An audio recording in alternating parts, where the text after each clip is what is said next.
Assalomu alaykum. Sizlar bilan bugun elektron o'quv vositalarini yaratish uchun dasturiy vositalar mavzusini ko'rib chiqamiz.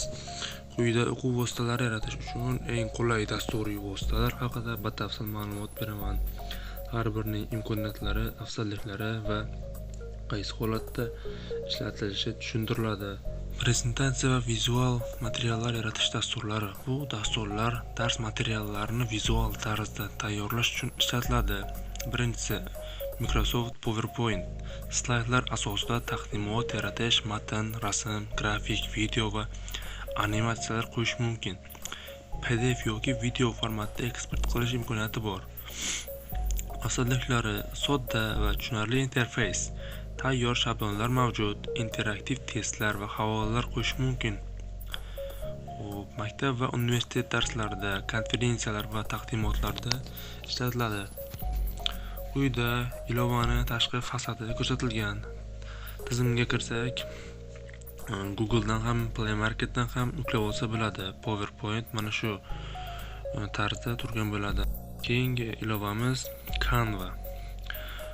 Canva dasturi onlayn dizayn vositasi bo'lib, tayyor shablonlar asosida infografika, slayd va posterlar yaratish imkonini beradi.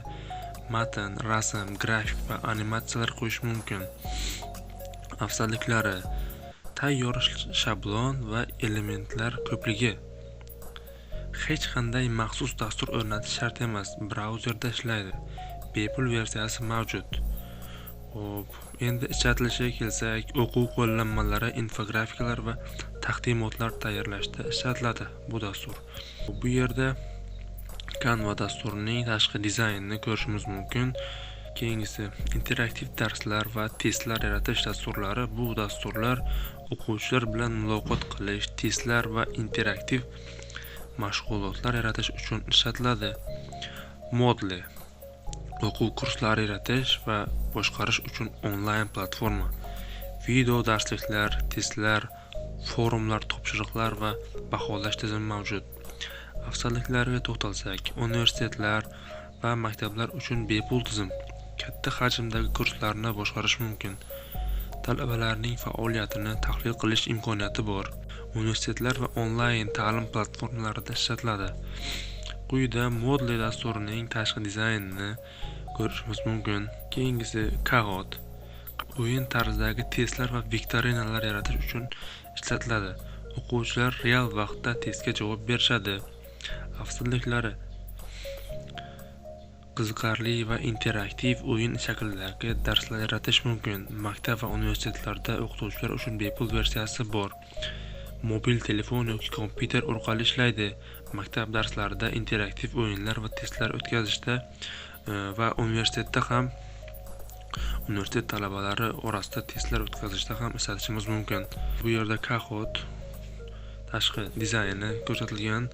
Video darslar va animatsiyalar yaratish dasturlari. Bu dasturlar vizual va animatsion o'quv materiallari tayyorlash uchun ishlatiladi.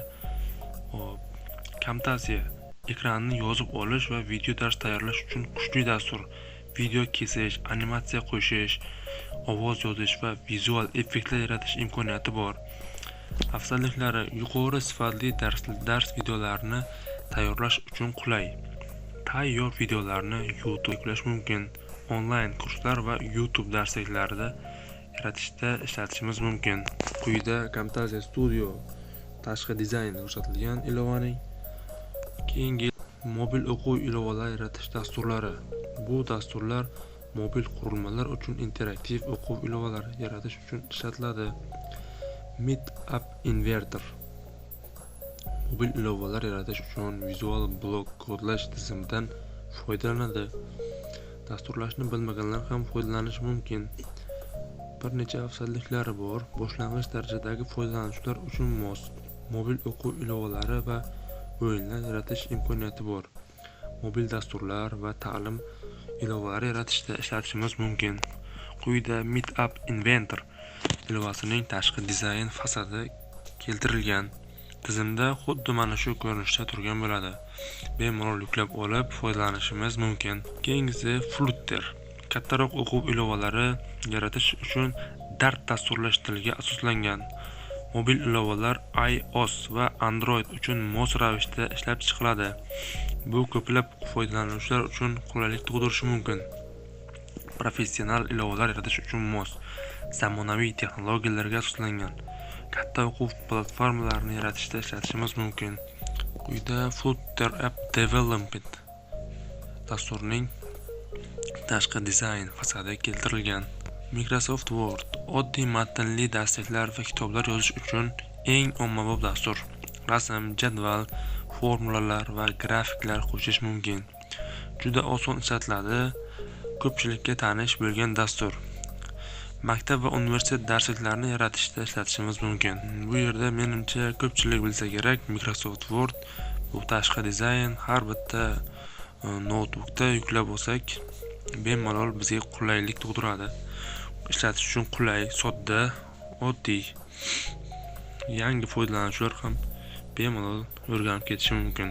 Boshlang'ich bilimga ega bo'lmagan foydalanuvchilar uchun ham juda mos. LaTeX dasturi Overlife deb ham ataladi. Ilmiy maqola va darsliklar tayyorlash uchun kuchli matn protsessori, matematik formulalar va grafiklarni professional darajada formatlash imkoniyati bor.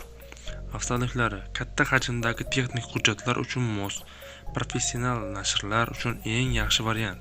Ilmiy maqolalar va universitet darsliklarini tayyorlashda juda keng ishlatiladigan dasturlardan biri hisoblanadi. Quyida Overlife Professional bu dasturning tashqi dizayni. Quizlet eng ommabop dasturlardan biri bu ham.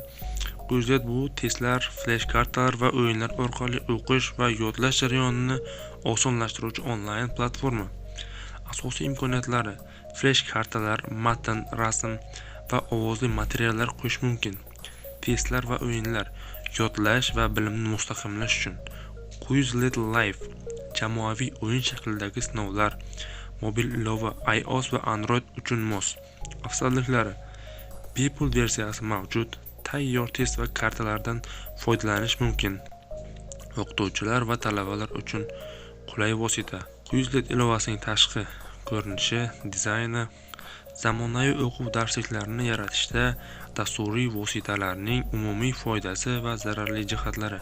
Bugungi kunda ta'lim sohasida texnologiyalar keng qo'llanilmoqda.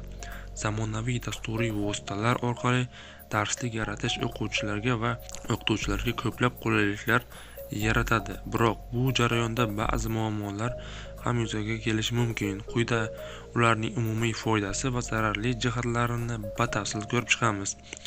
Foydalari: ta'lim jarayonining sifatini oshiradi. O'quv materiallari ko'rkam va tushunarli shaklda tayyorlanadi. Grafik, dizayn va multimedia elementlari yordamida murakkab tushunchalar oddiyroq tushuntiriladi.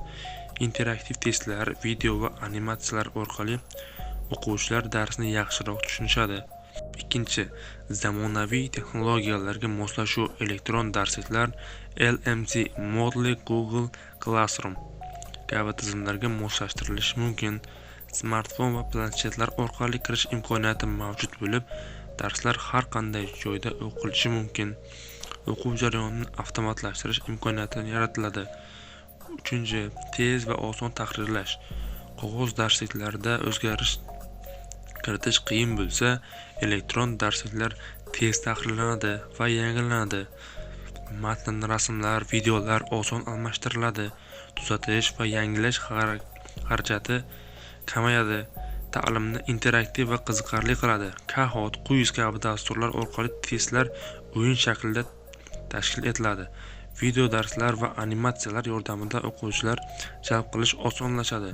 Sun'iy intellekt va virtual reallik texnologiyalar orqali innovatsion ta'lim imkoniyati paydo bo'ladi. Qog'oz resurslarini tejash, chop etishga ehtiyoj qolmaydi. Natijada qog'oz sarf kamayadi va ekologik foyda keltiradi.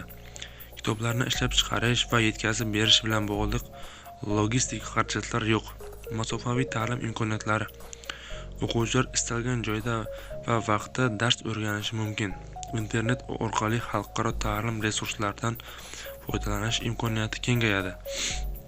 Pandemiya yoki boshqa holatlarda masofaviy ta'lim davom etishi mumkin. Avtomatlashtirilgan baholash va kuzatuv: Google Forms, Socrative kabi vositalar test natijalarini tez va aniq hisoblab beradi. O'quvchilarning faolligi va natijalari real vaqt rejimida kuzatiladi. O'qituvchi ortiqcha vaqt sarflamay, test natijalarini avtomatik tahlil qiladi. Zararli jihatlari, ya'ni kamchiliklari, texnik qiyinchiliklar va internetga bog'liq. Elektron darsliklar uchun internet kerak, lekin hamma joyda sifatli internet mavjud emas. Agar server ishdan chiqsa, barcha materiallar vaqtincha foydalanishdan chiqishi mumkin. Ba'zi maktablarda yoki hududlarda zamonaviy texnologiyalarga kirish imkoniyati cheklangan. Ikkinchi, dasturlarni o'rganish qiyinchilik tug'dirishi mumkin. Adobe InDesign, Articulate, Storyline, LaTeX kabi dasturlar o'rganish uchun vaqt va malaka talab etiladi. Ba'zi o'qituvchilar va talabalar yangi texnologiyalarga moslashishda qiyinchiliklarga duch kelishadi. Uchinchi, kuchli kompyuter va resurs talab qiladi. Video darslar va animatsiyalar uchun kuchli texnika talab etiladi. Agar kompyuter yoki dastur eskirgan bo'lsa, ish samaradorligi pasayadi. To'rtinchi, insoniy omilning kamayishi. An'anaviy o'qituvchi va o'quvchi o'rtasidagi muloqot yo'qolishi mumkin. O'quvchilar faqat texnologiyaga ishonib mustaqil fikrlash va amaliy mashg'ulotlarga kamroq e'tibor berishi mumkin. Masofaviy o'qish o'quvchilarni ijtimoiy ko'nikmalardan uzoqlashtirishi mumkin. 5. Ko'p vaqt talab qiladi. Video darslar va animatsiyalar yaratish odatdagi matnli darslikdan ancha ko'p vaqt oladi. Dasturiy vositalarni to'g'ri sozlash va ishlatish uchun qo'shimcha vaqt kerak bo'ladi. 6. Pulli dasturlar va litsenziya muammolari. Adobe InDesign, Articulate, Camtasia kabi professional dasturlar qimmat. Ba'zi dasturlar bepul versiyada cheklovlar qo'yadi. To'liq ishlatish uchun esa to'lov talab etiladi. Kiber xavfsizlik va maxfiylik muammolari. Elektron darsliklar va onlayn platformalar xakerlar hujumiga uchrashi mumkin. O'quvchilarning shaxsiy ma'lumotlari tarqalib ketish xavfi mavjud.